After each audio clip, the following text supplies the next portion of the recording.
Hello, beautiful community.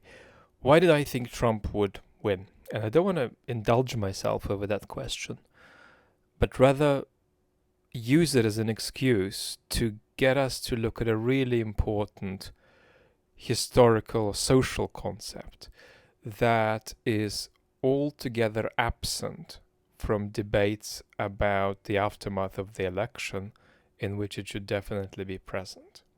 And what I mean is that there's a lot of people who felt Harris would win, who are attributing their mistake, which isn't an important mistake, elections have uncertainty, but they're attributing their mistake to wishful thinking, excessive optimism, whereas in reality, something analytically is missing for them. There is an analytical or even conceptual gap, and it's that I want to turn to. But before, a tiny bit of gossip.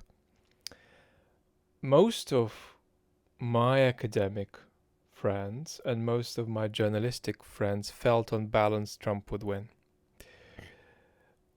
The reason I'm saying that is that there's a kind of disproportional inflection you see in public historians and public intellectuals who are, if not more committed to a progressive view of history, are more committed on average to kind of attachment to the recent period of relatively amiable history in the West, and are more reluctant to admit the reality that we are rejoining not history as it has recently been, but history as it has generally been, with the return into our culture and politics of things that are unlovely and have been for a short period absent from our societies.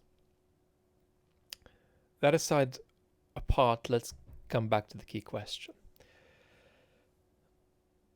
The concept I want to raise is a concept that I partly invented and partly stole from one of my heroes, the philosopher Stuart Hampshire, and that concept is the concept of an historical tendency.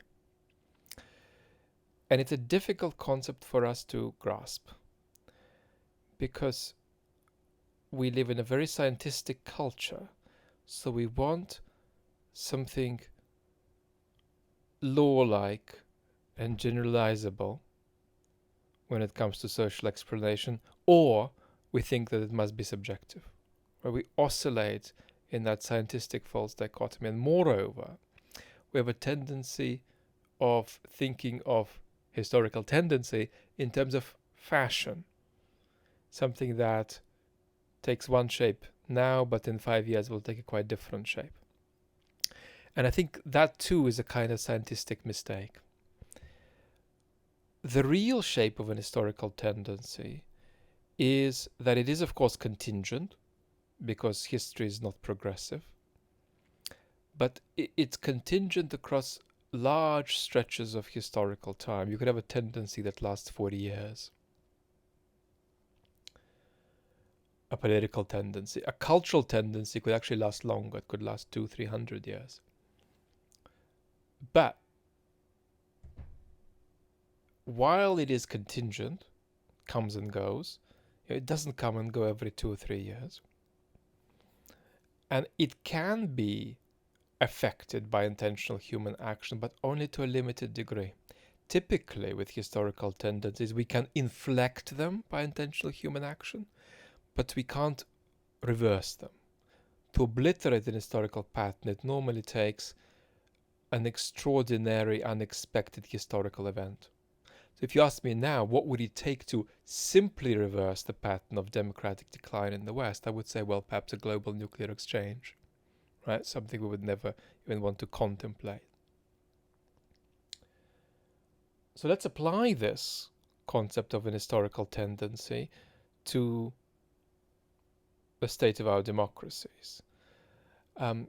What propels a tendency is the sustenance of certain social forces that persist over time, and you can sense if they are exacerbating or easing, and you can say, well, if they're exacerbating, I think things will be worse 10 years from now. in this particular respect of this particular tendency. If they're easing, you can say the opposite. The social forces behind our democratic decline are many. We mentioned typically 4 of them: the state of the internet, radical exclusion in our societies, the untethering of social bonds, and various ideologies of very individuated ideologies of self-realization that are incompatible with the public good and solidarity as political concepts. That makes voters feel a certain way, feel certain feelings of distrust, which we also talk about, the sense of opacity of politics, disempowerment, betrayal, and safety. Now, we don't know into what that tendency will terminate when it's meaningfully over. It certainly will be unreasonable to expect that it'll terminate into where we have just come from, a relatively democratically stable period. That was an historical aberration. But we can say certain things about the shape of the tendency. So one thing we can say, I feel, is that it's still true that we are at the beginning stages of overt democratic decline.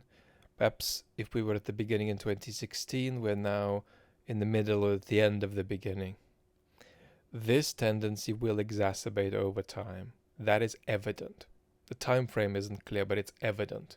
So we can fairly comfortably, in my assessment, talk about 10 and 20 years. But don't think that at the end of the 20 years we come back to where we were before. That's never going to happen. It's just that we can speculate about this with sufficient clarity for a certain period of time ahead.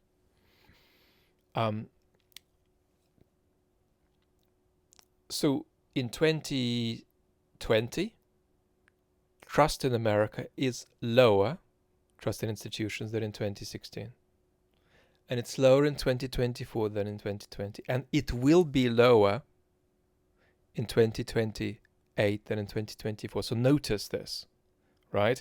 If a certain kind of technocratic centrism doesn't work today because there is not enough trust, it will certainly fail to work when there is even less trust in society 4 years from now.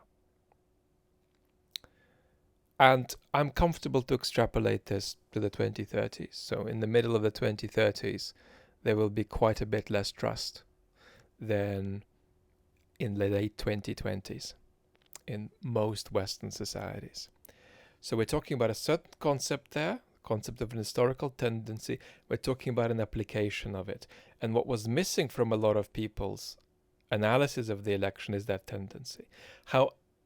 Understanding of that tendency. How I used it was to stipulate that a lot of causal and explanatory space must be given to it that isn't going to be captured either by our conventional talk about elections or by polls. What space to give to it, I didn't know. But I gave it, in a precautionary way, a good degree of space in how I aligned my expectations. And it's that concept that was missing in a lot of people's analysis. It'll continue to be missing because there is a tendency to think of the tendency as fashion in a sort of scientific way. Because it requires intuition and insight to grasp it, it must be something subjective. And so as a result, we will always have many of us or most of us saying, yes, democratic decline, but in 5 years we could just reverse it. Well, no, you can't. Right? And when you think that you can reverse it in 5 years, you're not just misunderstanding our culture, you're misunderstanding a very basic social concept that we need to get better at using. Lots of love.